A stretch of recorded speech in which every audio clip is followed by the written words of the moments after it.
Doctor ortho Ayurvedic oil and capsule. अब दर्द भी घुटने टेकेगा।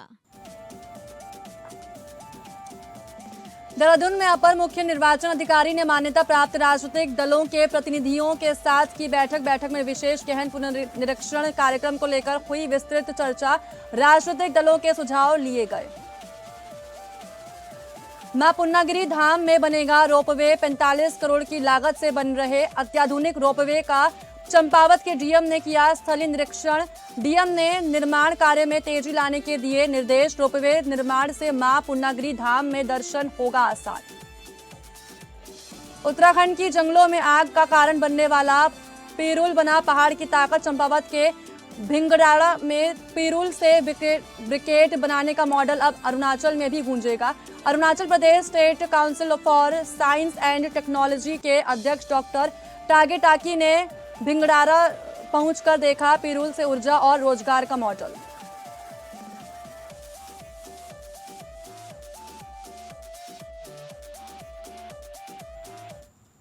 नमस्कार, आप सभी का बहुत स्वागत है उत्तराखंड बुलेटिन में और मैं हूं आपके साथ अंकिता सिंह। शुरुआत करेंगे बुलेटिन की। मुख्य निर्वाचन अधिकारी डॉक्टर BVRC पुरुषोत्तम के निर्देशों पर अपर मुख्य निर्वाचन अधिकारी डॉक्टर विजय कुमार जोगदंडे की अध्यक्षता में शनिवार को मान्यता प्राप्त राजनीतिक दलों के प्रतिनिधियों के साथ बैठक आयोजित की गई। बैठक में विशेष गहन पुनरीक्षण कार्यक्रम को लेकर विस्तृत चर्चा की गई एवं राजनीतिक दलों के सुझाव प्राप्त किए गए। अपर मुख्य निर्वाचन अधिकारी डॉक्टर विजय कुमार जोगदंडे ने बैठक में बताया कि ड्राफ्ट रोल में शामिल कुल 71 लाख मतदाताओं में से अनमैप्ड और विसंगति वाले 24 लाख मतदाताओं को नोटिस जारी किए गए थे, जिसके कम में 15 लाख से अधिक नोटिसों की सुनवाई कर दी गई। शेष पर कार्रवाई गतिमान है। उन्होंने बताया कि SIR प्रक्रिया पूर्ण रूप से नियम अनुसार संपादित की जा रही है। अपर मुख्य निर्वाचन अधिकारी ने राजनीतिक दलों को बताया कि प्रक्रिया को पारदर्शी बनाने 9 वरिष्ठ प्रशासनिक अधिकारियों की पर्यवेक्षण अधिकारी के तौर पर अतिरिक्त तैनाती की गई है।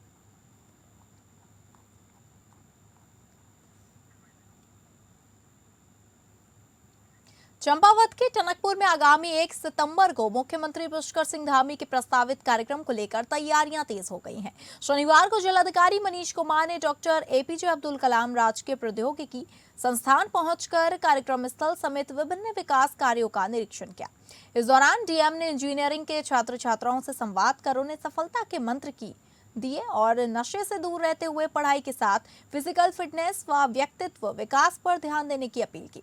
संवाद के दौरान विद्यार्थियों ने टॉपर बनने की रणनीति, परीक्षा के तनाव, समय प्रबंधन और करियर प्लानिंग से जुड़े सवाल भी पूछे। डीएम ने अपने अनुभवों के आधार पर छात्रों को व्यवहारिक सुझाव दिए और कठिन परिस्थितियों में सकारात्मक सोच के साथ निरंतर मेहनत करने के लिए प्रेरित किया।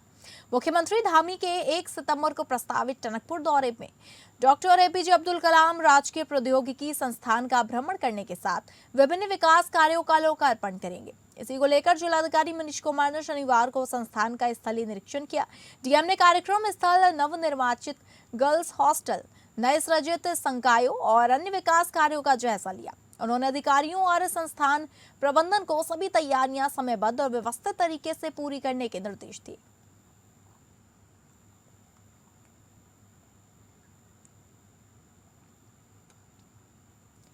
मां पूर्णागिरि धाम की यात्रा और सुगम, सुरक्षित और सुविधाजनक बनाने की दिशा में बड़ी पहल तेज हो गई है। मुख्यमंत्री धामी की घोषणा के तहत प्रस्तावित मां पूर्णागिरि माता रज्जू मार्ग यानी रोपवे परियोजना के निर्माण कार्य का जिलाधिकारी मनीष कुमार ने स्थलीय निरीक्षण किया। डीएम ने निर्माण स्थल का जायजा लेते हुए अधिकारियों और कार्यदायी संस्था के प्रतिनिधियों से परियोजना की प्रगति की जानकारी ली और काम में तेजी लाने के निर्देश दिए। करीब 45 करोड़ रुपए की अनुमानित लागत से तैयार हो रही है परियोजना अत्याधुनिक tri cable jig back system पर आधारित है। रोपवे की लंबाई करीब 950 मीटर जबकि ऊंचाई लगभग 250 मीटर होगी। परियोजना के तहत 2 केबिन लगाए जा रहे हैं। प्रत्येक केबिन में 60 यात्रियों के साथ एक ऑपरेटर यानी कुल 61 लोगों के बैठने की क्षमता रहेगी। वहीं रोपवे के जरिए 1 घंटे में करीब 800 श्रद्धालुओं को आवागमन की सुविधा मिल सकेगी। मां पूर्णागिरि धाम पहुंचने वाले श्रद्धालुओं के लिए सबसे बड़ी राहत ये होगी कि रोपवे के जरिए करीब 5 मिनट में यात्रा पूरी की जा सकेगी। इससे लंबी और कठिन चढ़ाई से श्रद्धालुओं को राहत मिलेगी। खास तौर पर वृद्धजन, बच्चे और दिव्यांग श्रद्धालुओं के लिए रोपवे बड़ी सुविधा साबित होने की उम्मीद है। डीएम मनीष कुमार ने संबंधित अधिकारियों को निर्माण कार्य की नियमित निगरानी, बेहतर समन्वय और गुणवत्ता के साथ निर्धारित समय सीमा में परियोजना पूरी करने के निर्देश दिए। रोपवे शुरू होने के बाद मां पूर्णागिरि धाम में श्रद्धालुओं की यात्रा आसान होने के साथ ही क्षेत्र में धार्मिक पर्यटन को बढ़ावा मिलने की उम्मीद है। इससे स्थानीय स्तर पर रोजगार और स्वरोजगार के नए अवसर भी पैदा हो सकते हैं। मां पूर्णागिरि धाम में रोपवे परियोजना के पूरे होने के बाद श्रद्धालुओं को जहां कठिन यात्रा से राहत मिलेगी, वहीं चंपावत के धार्मिक पर्यटन को भी नई रफ्तार मिलने की उम्मीद है। अब निगाहें इस महत्वाकांक्षी परियोजना के जल्द पूरे होने पर टिकी हुई हैं।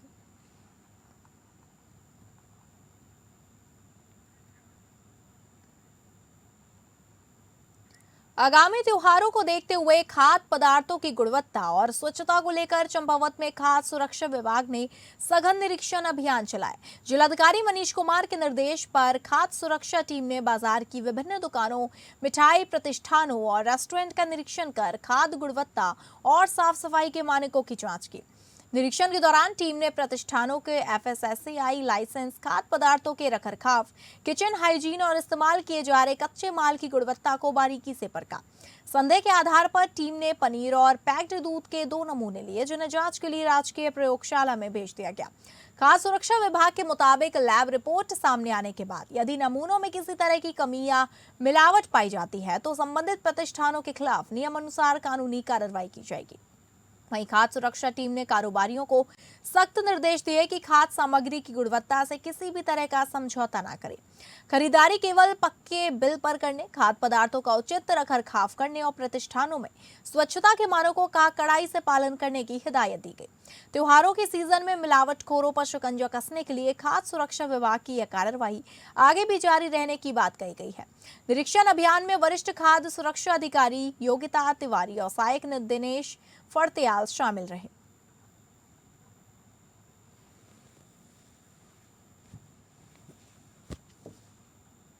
मसूरी में बारिश के बीच शनिवार देर रात करीब 3 बजे माल रोड पर एक सूखा पेड़ अचानक टूटकर होटल सूर्य किरण की छत पर जा गिरा। पेड़ पहले माल रोड की एंटीक रेलिंग से टकराया और फिर होटल की छत पर गिरा। गनीमत रही कि हादसा रात में हुआ और उस समय माल रोड पर लोगों की आवाजाही बेहद कम थी, वरना बड़ा हादसा हो सकता था। घटना की सूचना मिलते ही देर रात को मसूरी पुलिस और फायर सर्विस के जवान मौके पर पहुंचे और फायर सर्विस के जवानों द्वारा कटर के माध्यम से पेड़ को काट के सड़क किनारे कर यातायात को सुचारू किया गया। पेड़ गिरने से होटल की छत पूरी तरह क्षतिग्रस्त हो गई, जबकि नीचे खड़ी कार और अन्य सामान को भी नुकसान पहुंचा। होटल स्वामी अजय भार्गव ने बताया कि हादसे के समय होटल में कई पर्यटक ठहरे थे। उन्होंने प्रशासन और वन विभाग से माल रोड समेत मसूरी के अन्य क्षेत्रों में जर्जर और सूखे पेड़ों को चिन्हित कर हटाने की मांग की। स्थानीय लोगों का कहना है कि माल रोड पर कई पेड़ों की जड़ें सूख चुकी हैं। खतरनाक पेड़ों को हटाने को लेकर नगर पालिका और वन विभाग को कई बार अवगत कराया गया। नगर पालिका प्रशासन के अनुसार ऐसे पेड़ों को हटाने के लिए वन विभाग ने अनुमति मांगी गई है, लेकिन अभी अनुमति नहीं मिली है। वहीं हाल में माल रोड पर पेड़ों की लॉपिंग भी कराई गई थी।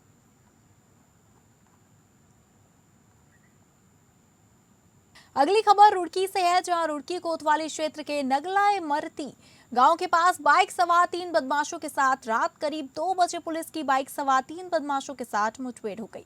उस मुठभेड़ में ढंडेरा निवासी सौरभ पुत्र देशराज नाम का एक बदमाश पैर में गोली लगने से घायल हो गया, जबकि उसके 2 साथी फरार होने में कामयाब हो गए, जिसके बाद पुलिस के द्वारा घायल बदमाश सौरभ को उपचार के लिए सिविल अस्पताल में भर्ती कराया गया। आपको बता दें कि शुक्रवार की देर रात बाइक सवार बदमाशों ने शराब की कैंटीन के संचालक अमन नाम के युवक की गोली मारकर हत्या कर दी थी। इस दौरान अमन का एक साथी प्रशांत भी घायल हो गया था। सूचना पर पहुंची पुलिस ने अमन के शव को पोस्टमार्टम के लिए सिविल अस्पताल भेज दिया। जानकारी मिली थी कि प्रेम प्रसंग के चलते अमन की हत्या की गई। घटना के बाद से ही पुलिस बदमाशों की तलाश कर रही थी, जिसके बाद पुलिस के द्वारा नगला इमरती गाँव के पास चेकिंग की जा रही थी। इसी दौरान पुलिस को बाइक सवार 3 बदमाश दिखाई दिए। पुलिस ने उन्हें रोकने का प्रयास किया, लेकिन तीनों बदमाश भागने लगे, जिसके बाद पुलिस ने बाइक सवार बदमाशों को घेर लिया।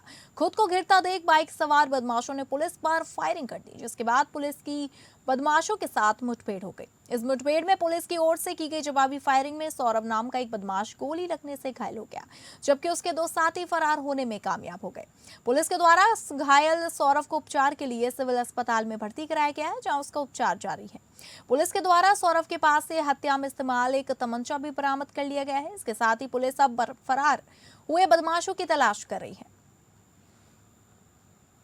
गोमती थाना क्षेत्र में घटनाक्रम हुआ है जो कल एक ब्रूटल मर्डर हुआ था अमन का। उसी के पॉइंट ऑफ व्यू में हमारी टीमें लगातार गश्त रखी और अभी थाने को एक सूचना मिली थी वो जो कल के अभियुक्त हैं वो अपने घर के आसपास कहीं आए हुए हैं, तो हमारी टीम ने तुरंत मूव किया। तो करीब 2:45 के आसपास ढंडेरा और नगला इमरती के बीच में एक बाइक में 3 सवार जा रहे थे। पुलिस ने उनको रोकने को बोला तो रुके नहीं, उनका पीछा किया। तो आगे जाके जब उनकी बाइक गिरती है तो उनमें से एक बंदे ने पुलिस की टीम पे फायर किया।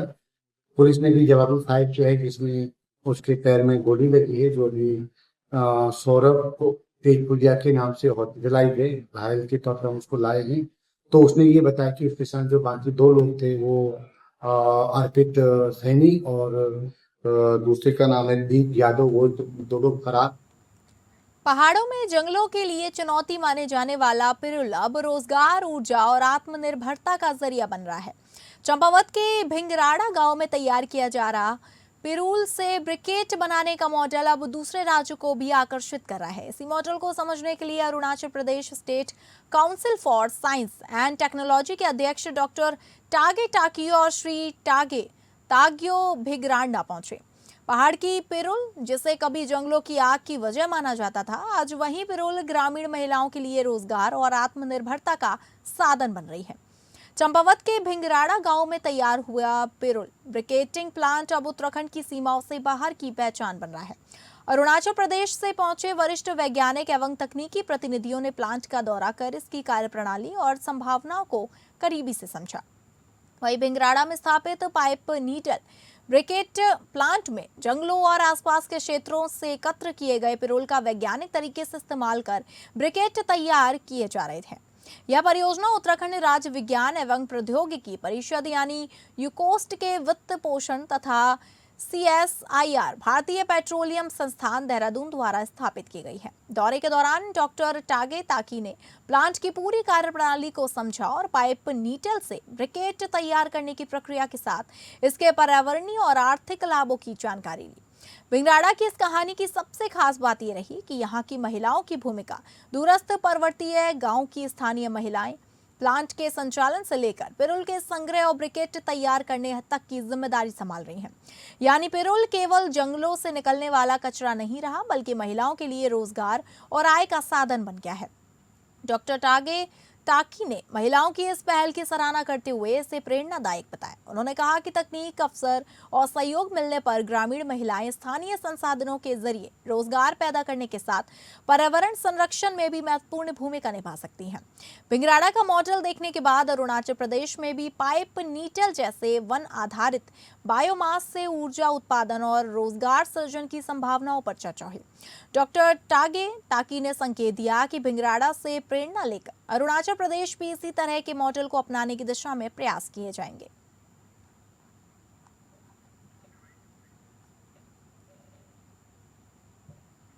परम पूज्य सदगुरु लाल दास जी महाराज भूरीवाले के 51वें निर्माण दिवस पर उन्हें नमन किया गया।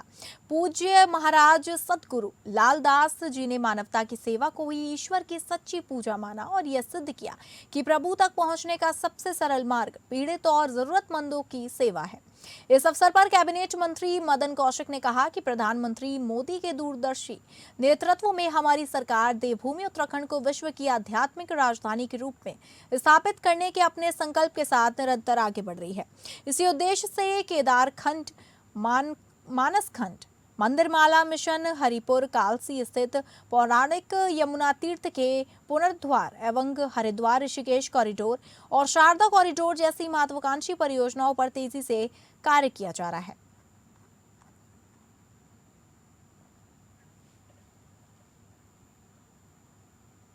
चंपावत के देवी धुरा स्थित मां बाराही धाम में आज से बग्वाल मेले की शुरुआत हुई। यह सिर्फ एक मेला नहीं बल्कि सदियों पुरानी लोक आस्था और परंपरा की पहचान है। मान्यता है कि कभी यहाँ नर बलि की प्रथा हुआ करती थी, लेकिन एक बुजुर्ग महिला की करुण पुकार और मां बाराही की आराधना के बाद नर बलि की जगह बग्वाल की परंपरा शुरू हुई। आज भी 4 खामों के लोग आमने सामने होकर बग्वाल खेलते हैं। खास बात यह है कि बग्वाल सिर्फ पत्थरों से ही नहीं बल्कि फूलों और फलों से भी खेली जाती है। स्थानीय बुजुर्गों के अनुसार इस मेले की परंपरा बेहद प्राचीन है। लोक मान्यता है कि पुराने समय में यहाँ नरबली की प्रथा थी, लेकिन मां बाराही ने नरबली के स्थान पर ऐसी परंपरा शुरू करने का आदेश दिया जिसमें प्रतीकात्मक रूप से रक्त अर्पित हो और किसी मनुष्य की बलि ना हो। बग्वाल में 4 खामों से जुड़े लोग 2 समूह में आमने सामने होते हैं। परंपरा के अनुसार एक दूसरे की ओर पत्थर फेंके जाते हैं और लोग ढाल के जरिए अपना बचाव करते हैं। लेकिन बग्वाल का स्वरूप सिर्फ पत्थरों तक सीमित नहीं है। कई स्थानों पर और अलग अलग परंपरागत रूपों में फूलों और फलों से भी बग्वाल खेली जाती है। यही विविधता इस ऐतिहासिक आयोजन को और खास बनाती है। समय के साथ इस मेले की कई पुरानी परंपराओं में बदलाव आया है। स्थानीय बुजुर्गों के मुताबिक करीब 8 से 10 साल पहले तक यहाँ भैंसे और बकरियों की बलि की परंपरा थी, जिसे अब समाप्त कर दिया गया। परंपराओं में बदलाव के बावजूद मां बाराही के प्रति श्रद्धालुओं की आस्था कम नहीं हुई। हर साल हजारों श्रद्धालु मां के दर्शन और बग्वाल देखने के लिए देवी धुरा पहुंचते हैं। मैं श्री वाराही शक्तिपीठ ट्रस्ट का कार्यालय प्रभारी हूँ। मैं यहाँ पर पूरा मैनेजमेंट देखता हूँ। तो यहाँ पर सारी तैयारियाँ हो चुकी हैं। आप सभी श्रद्धालुओं का विश्व प्रसिद्ध बग्वाल मेले में हार्दिक स्वागत है। कल को यहाँ पर मंत्री जी राम सिंह कैड़ा जी के द्वारा यहाँ पर उद्घाटन किया जा रहा है। आप सभी श्रद्धालुओं से विनम्र निवेदन है कि शांतिपूर्वक इस पर्व में भाग लेने का कृपा करें। गुरु ये मतलब जगत जननी मैया है, इसकी बड़ी मतलब कृपा है। ये पहले यहाँ नरबल चढ़ती थी। जमयाल खाम की बुढ़िया का एक ही नाती था, उसका वंश मिटने की नौबत आ गई, बुढ़िया परेशान हो गई। तो मैया ने अवतार लिया, अयाने सयाने 4 खाम 7 लोग के लोग मिले, उनने बग्वाल चलाई। नाम नवीन है, मैं चंपावत से ही हूँ। यहाँ अभी मैं बाराही धाम में हूँ। यहाँ विश्व प्रसिद्ध बग्वाल खेली जाती है। जैसे यहाँ पे अलग अलग खामों से लोग आते हैं और बग्वाल खेलते हैं। तो फिलहाल उत्तराखंड बुलेटिन में बस इतना ही। नमस्कार।